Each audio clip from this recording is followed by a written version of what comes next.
All around the world, we are facing an energy emergency of epic proportions. Fossil fuel use in the form of coal, oil, and gas is rising. Temperatures are going up. Droughts, wildfires, typhoons, and floods are all becoming more frequent and severe. Warmer temperatures and unstable weather are leading to disease, destroyed homes and livelihoods, and widespread agricultural damage. Freshwater supplies are dwindling, with more and more of our planet's water used for mining and drilling.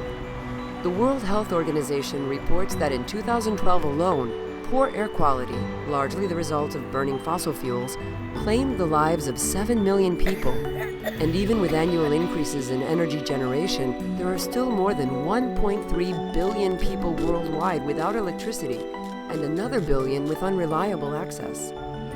We're seeing these impacts today all around the world. And if current trends continue, carbon dioxide emissions will actually increase 50% by 2035. This puts us on course for a 6 degrees Celsius rise in average global temperature within the lifetime of children born today, which means human civilization, as we know it, is in real danger. Of course, it doesn't have to be this way. Global warming can be controlled if emissions are dramatically reduced. We can reduce them in two main ways, through energy conservation and wider adoption of renewable energy technologies. But despite all the talk about green energy, renewable energy use is not growing fast enough.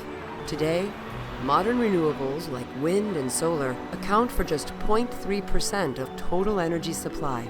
And according to the International Energy Agency, even if all existing government commitments to advance clean energy were met, renewable energy would stand at just 16% of all energy consumed globally by 2035.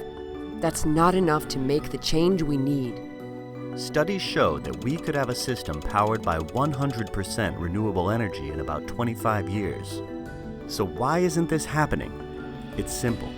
The current energy system is not focused on meeting the needs of workers, communities, or the environment. It's about maximizing the profits of big corporations. In 2012, fossil fuel producing companies and utilities represented 19 of the world's 50 leading corporations.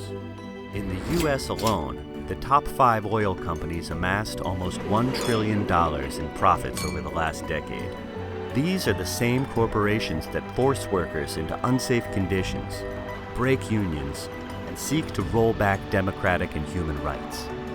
The bottom line is that profit-driven approaches are not working.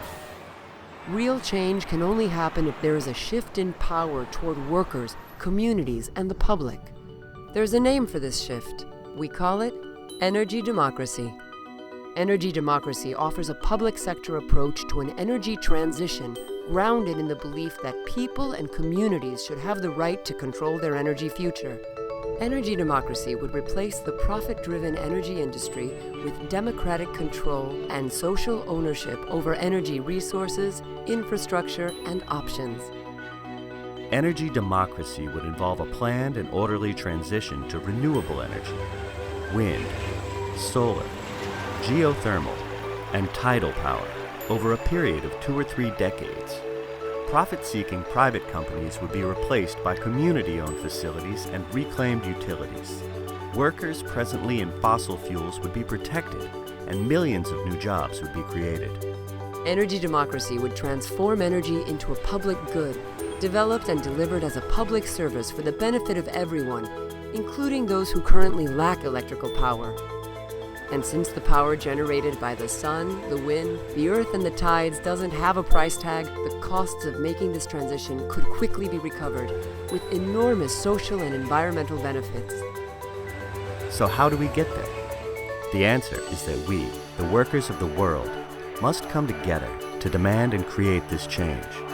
We must resist the agenda of large energy companies to mine and drill for fossil fuels. We must reclaim the right for communities to exert democratic control and social ownership over the energy industry. And we must restructure the energy system and start a planned and orderly transition to renewable energy under worker, community, and municipal control. Energy democracy is supported by a growing number of trade unions and social movements. By fighting for it together, we can work to secure a prosperous future for generations to come. Business as usual is not an option. Make energy democracy a reality today.